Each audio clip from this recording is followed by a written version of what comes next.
میرے نبی پاک صلی اللہ تعالی علیہ وآلہ وسلم نے ارشاد فرمایا کہ اللہ کے ہر نبی کو ستایا گیا۔ فرمایا میں اللہ کا آخری نبی ہوں، محبوب ہوں، مجھے سب سے زیادہ ستایا گیا۔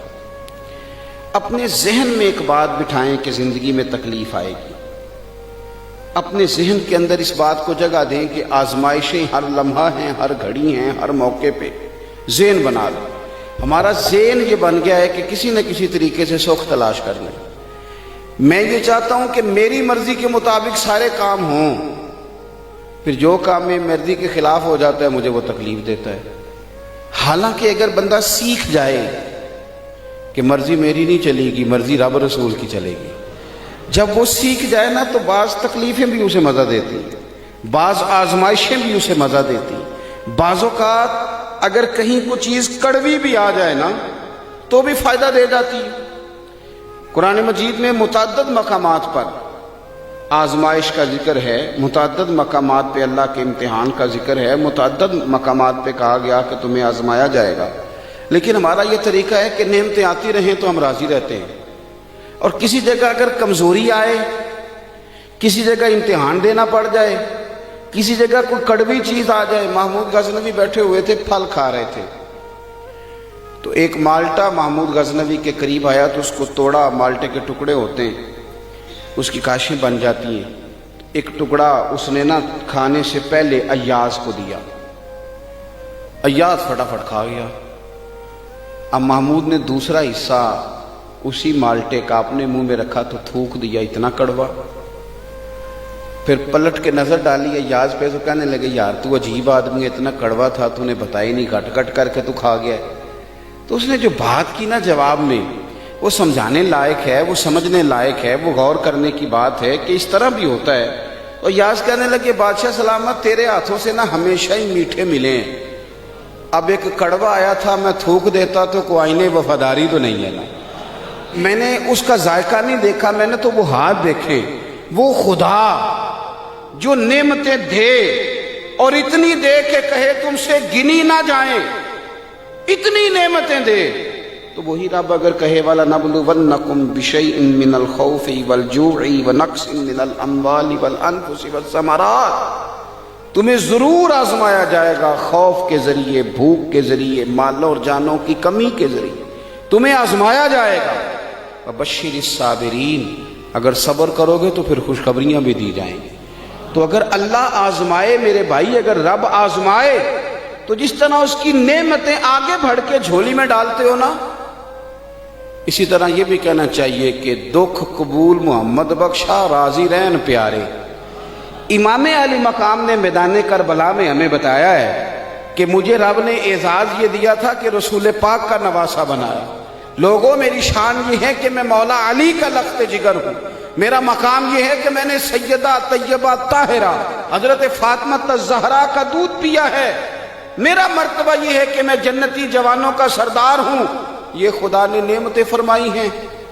اور پھر خدا نے کہا حسین آنا میدان کربلا میں آ کے امتحان بھی دے۔ تو امام علی مقام کی زندگی ہمیں سبق دیتی ہے کہ اگر ساری نعمتیں، ساری عزتیں، ساری سعادتیں تیرا مقدر ہیں تو امتحان دینا پڑ جائے تو پھر بھی تجھے خوشی خوشی امتحان دینا ہے۔ اور کس طرح دینا ہے کہ علی اصغر سے لے کر علی اکبر تک، اور جناب قاسم بن حسن سے لے کر حضرت عباس تک، اگر سارا گلشن بھی امتحان میں پیش کرنا پڑے تو پیش کر دینا ہے، اور پیغام یہی دینا ہے کہ دکھ قبول محمد بخشا، بس راضی رہن پیارے۔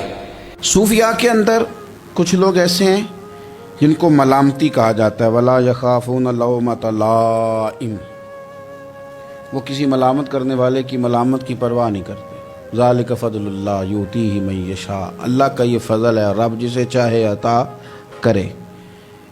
حضرت ذوالنون مصری داتا صاحب فرماتے ہیں کہ کمال آدمی تھے، لیکن انہوں نے نہ راہ آزمائش اختیار کی، رستہ اس طرح کا اختیار کیا کہ جس میں لوگ انہیں برا ہی کہتے تھے، وہ فیمس نہیں ہو سکے، ہر گلی ہر کونے ہر جگہ ان کی تعریف نہیں ہو سکی، کچھ تعریف نہیں ہو سکی، کچھ اپنوں نے قدر بھی نہیں پہچانی۔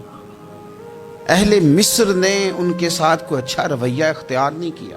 ہوتا یہ ہے کہ جب لوگ اپنے مزاج کو غالب کر لیتے ہیں ہر چیز پر اور کہتے ہیں جو میں کہہ رہا ہوں، جو میں سوچ رہا ہوں وہی حق ہے، اسی پر ساری دنیا آ جائے، تو بہت ساری جگہوں پہ نا وہ اپنے گمان کے مطابق چیزوں کو تباہ کر بیٹھتے ہیں، اور بہت سارے صالحین کے بارے میں، بہت سارے متقی لوگوں کے بارے میں بدگمانیاں پیدا کرتے ہیں، اور تربیت اپنی رک جاتی ہے، خیر سے دور ہٹ جاتے ہیں۔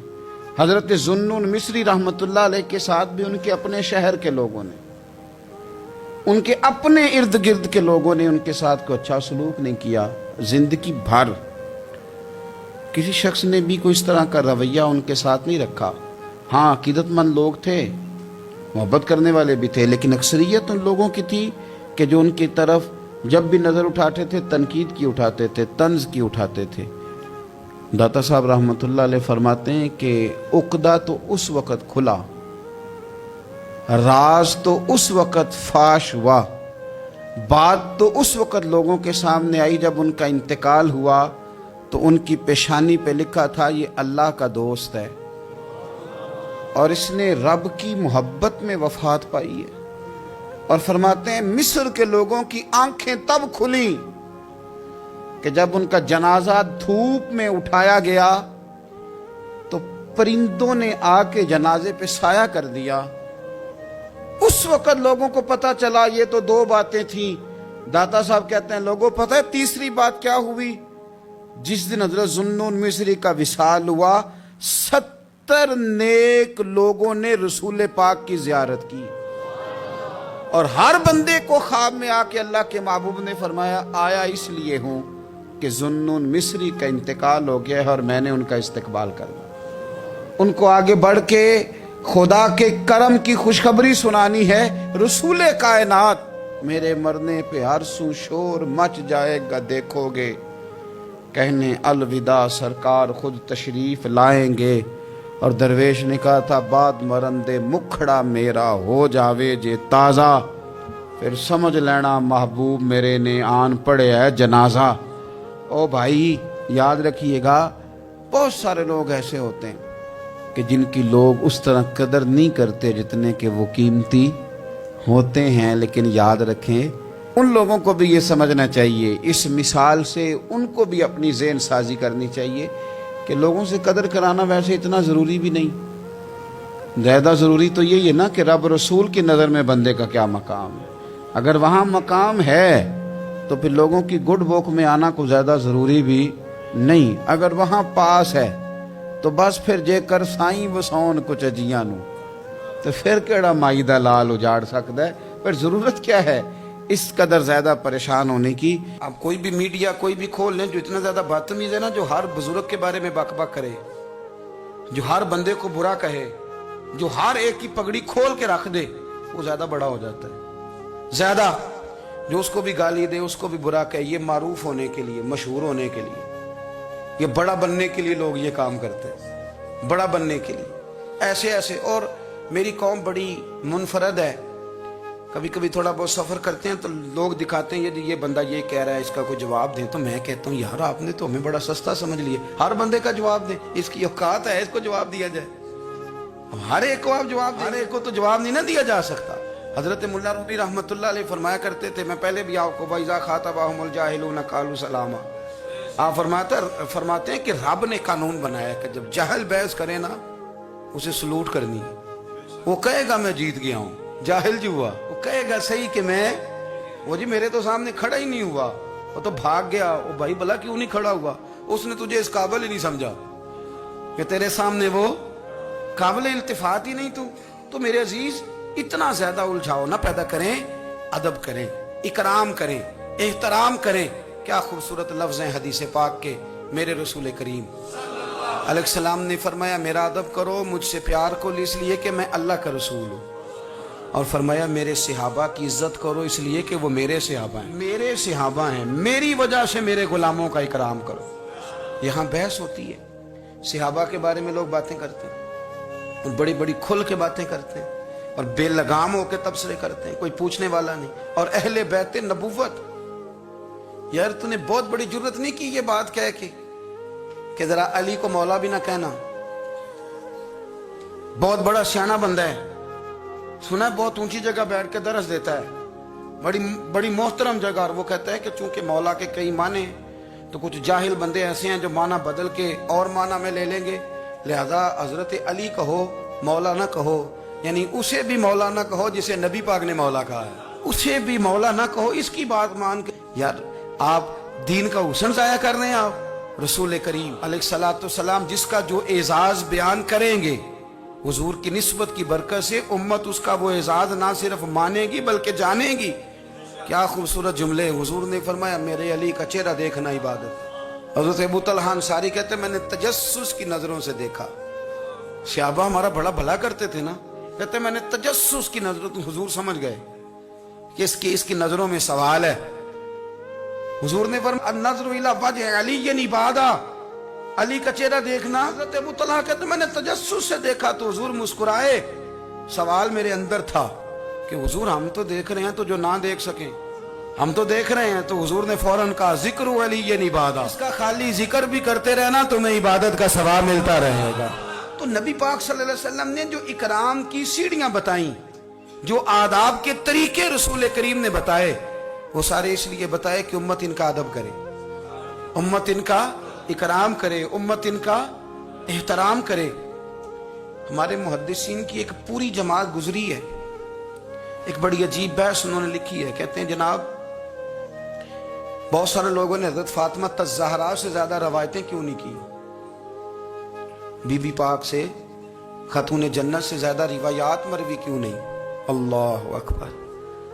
تو ایک صوفی بزرگ نے کمال لکھا ہے, وہ کہتے ہیں اصل بات یہ ہے کہ بہت سارے بزرگ تھے جو ڈرتے تھے کہ جب آپ کسی سے حدیث لیتے ہیں تو پھر آپ کو نا اس کے احوال بھی بیان کرنے پڑتے ہیں. تو بڑے لوگ ڈرتے تھے کہ اتنا بڑا نام سیدہ پاک کا اور ہم اس پر بات کریں, سیدہ پاک پہ بات کریں. اعلیٰ حضرت کے چھوٹے شہزادے کی بات میں نے کئی دفعہ سنائی ہے. وہ فرمایا کرتے تھے مجھے اللہ کی عزت کی قسم میں نے اپنے نبی کی بیٹیوں کے نام کبھی بغیر وضو زبان سے ادا ہی نہیں کی. ڈر آتا, ڈر آتا. او ہو اتنی مقدس ہستیاں, لوگ کانپتے تھے. توبہ توبہ. اب تو بحث کرتے ہیں, کہتے تھے حضور کی ازواج کے بارے میں بات کریں, ام المومنین حضرت خدیجہ کی بات کریں, حضرت حفصہ کی بات کریں, ام حبیبہ کی, سیدہ طیبہ عائشہ صدیقہ کی بات کریں. لوگ ڈرتے تھے, خبردار کوئی ایسا جملہ نہ نکل جائے. بھائی نسبت کا اکرام, جب کوئی حضرت عائشہ کی عزت کرتا ہے تو دراصل میرے نبی پاک کا اکرام کرتا ہے. جب اہل بیت نبوت کا ادب کیا جاتا ہے تو رسول کریم کا ادب کیا جاتا ہے.